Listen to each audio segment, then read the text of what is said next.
Back here on the weekend with Anthony Opperman. It's that time every Saturday for our weekly wildlife conversation. So welcome back in good friend Chris Dunnavant from the Virginia Department of Game and Inland Fisheries. And Chris, got a myriad of topics that we want to get into this morning. First and foremost, though, earlier this week you had planned a fishing trip. Didn't quite work out with the work schedule.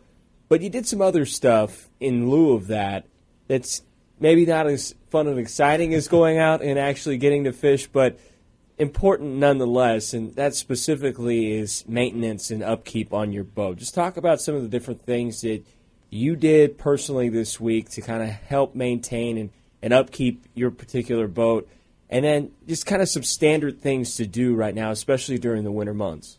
Absolutely. We had some great weather this week, and I wanted to go out, but things just didn't work out. So to make the most of the nice weather in the afternoon, I decided, well, let me do some boat maintenance, get these things done, and that way, it'll free me up to have to do those things, and I'll be ready to roll for the next opportunity that I have to fish.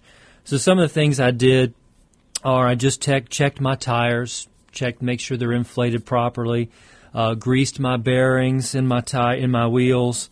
I topped off my oil. I also went ahead, and something that I like to do annually is change the oil in my lower unit of my outboard. Got that done and out of the way. Don't have to worry about that the rest of the year. Greased all the fittings in the motor, and checked one of the things I had to do was replace one of my trailer light covers.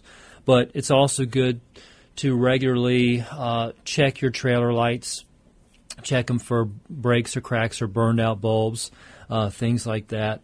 You also want to, just look over your whole trailer. When you're heading out fishing early in the morning, it's sometimes easy to not look at those things. But when you can take some time, when a fishing trip is not imminent, you can really take a close look and catch anything.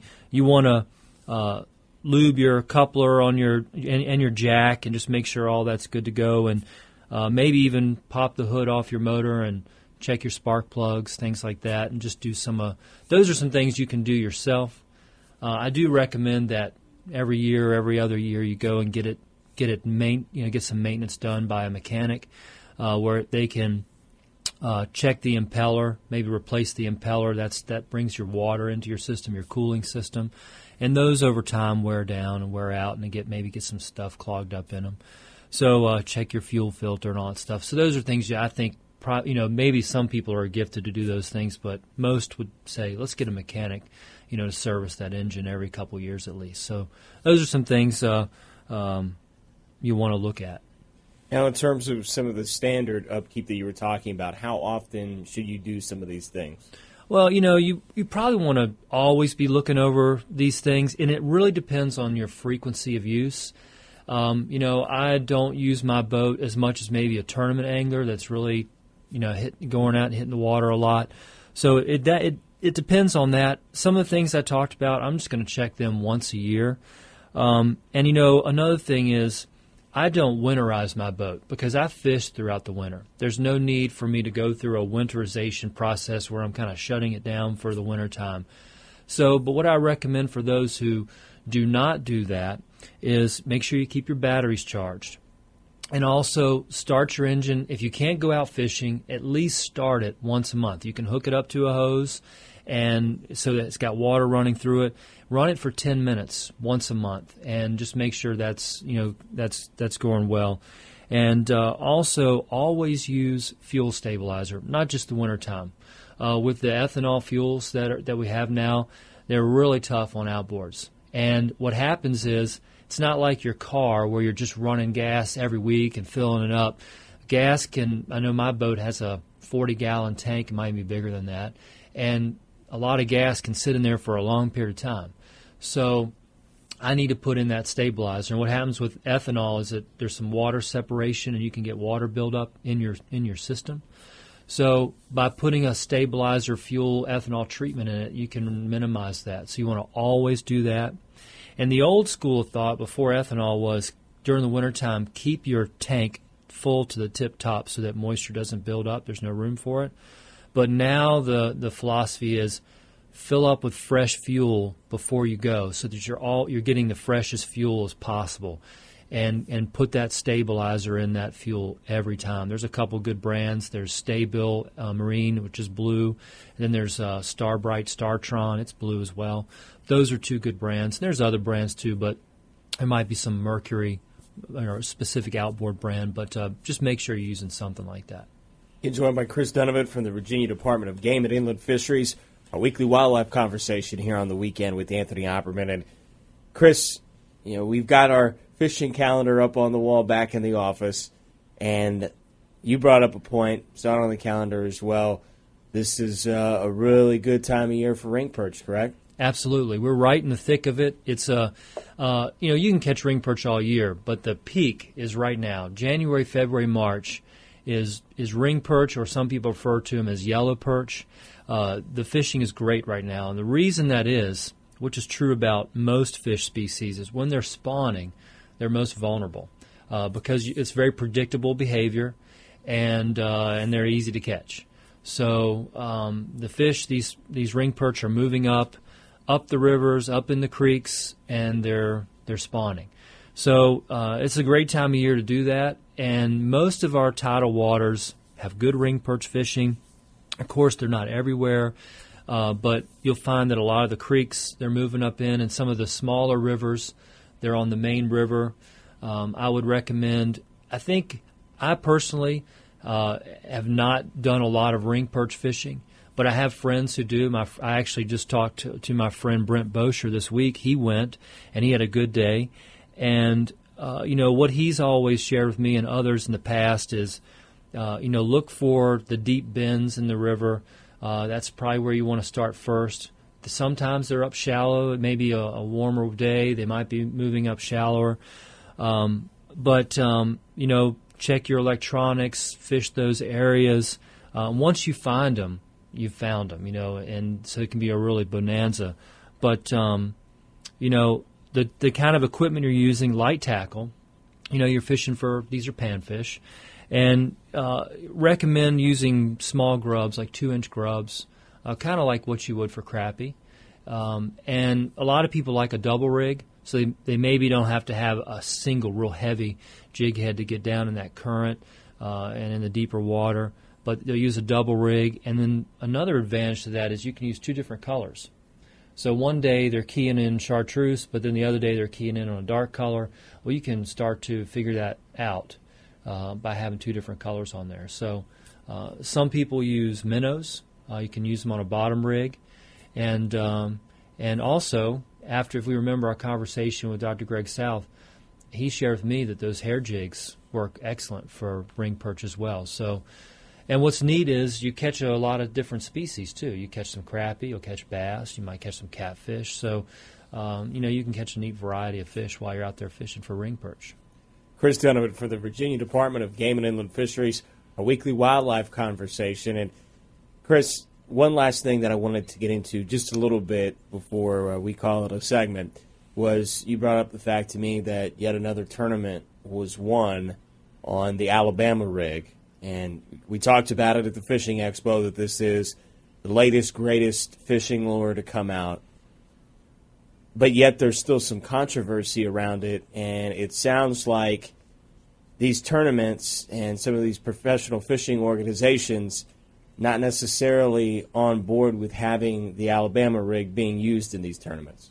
That's true. I can since the first tournament that the Alabama rig was used, I think there's been like 5 professional tournaments, and 3 of them have been won with it, with the exception of, and I might be off there, but I'm pretty close to that, with the exception of 2 tournaments that are in Florida, which are really shallow, grassy places where that will not be effective.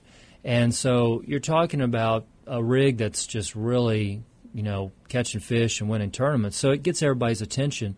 One tournament trail, BASS, they've banned it from their Elite Series and their championship, the Classic. The other major tournament trail, the FLW tournament trail, they have not banned it. But there definitely is a lot of conversation about, even at the state level, should this be banned.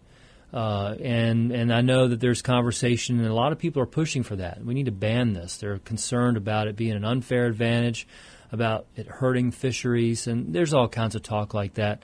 But there definitely is a lot of conversation about the Alabama rig. I can't remember. There have been amazing lures that have come along and just really sent shockwaves through the fishing world. But I will tell you, I cannot remember one that it's brought up this much kind of conversation where you're banning it. I mean, that's just unprecedented. And it's something I definitely want to get into a little bit more next week, because the conversation I'd like to have with you next weekend is talking more about the competitive edge and the sportsman angle to this, and I think there's definitely just the ethical conversation to be had about that right. as well, and just kind of maybe even getting more into the mentality of a professional angler and why they fish and that sort of thing. So I want to save that for next weekend. But you did bring up, too, that this has got some attention at the local state level as well. Do you think there's a legitimate possibility that this rig gets banned in several states, and what do you think could be the future of it in Virginia? Well, I think there's definitely talk about some states banning it. Right now, as far as I know, there's no conversation about it in Virginia. It's legal, so folks, you can go and buy those rigs and use them and enjoy them. And but time will tell. I think in Virginia we haven't really had the full, bright season to really see its, what it's capable of here in Virginia. So this coming year will tell the tale there, and that will begin the conversation probably in Virginia if it is to have one. I don't know of anything in that line right now, but yeah, I would just say for folks that use it, you have a potential of catching 5 fish at one time, and I always say this about all the fish. If you are a person who keeps the fish, then just keep what you need. That's always a good rule. I think as anglers we've all done this and we hate it, where we've put some fish in the freezer and then 18 months later we're cleaning the freezer out and it's like, oh no, and you just, what a waste. Those fish could have been swimming and somebody else could have caught them. So just be mindful of that. Only keep what you need. But enjoy the rig in Virginia for now, and I don't foresee any changes in that area, but I do know other states are concerned about it.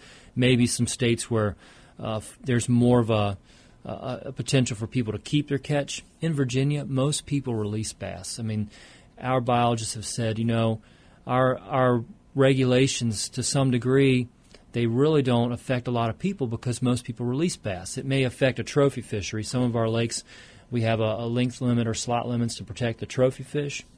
And you can only keep one, over 24 inches a day or something like that. And that's important.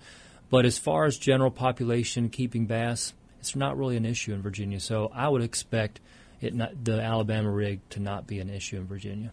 And as far as studying the effects potentially of the Alabama rig, that's DGIF, correct? Well, yes, it would probably come from citizens or constituent groups that would bring their concerns forward. And then the process would be we would take in those considerations, and our biologists would then want to look at it scientifically and make a decision based on that. Now, what tournament organizations can do, they can ban it. They have their full rights to do that. They can ban that within their organization, and that may be what some choose to do. But that's how that process would work at DGIF. Chris, as always, great stuff. I'm really looking forward to extending this conversation into next weekend. Enjoy the remainder of the weekend, and we'll catch up again soon. Thanks, Anthony. Again, Chris Dunnavant from the Virginia Department of Game and Inland Fisheries, our weekly wildlife conversation here on the weekend with Anthony Opperman. When we come back, we'll get you ready for Super Bowl Sunday, tell you where to catch the big game in Richmond. That's next on our game plan here on the weekend. The show is almost over, but the weekend is just getting started. More of The Weekend with Anthony Opperman is next on Sports Radio 910.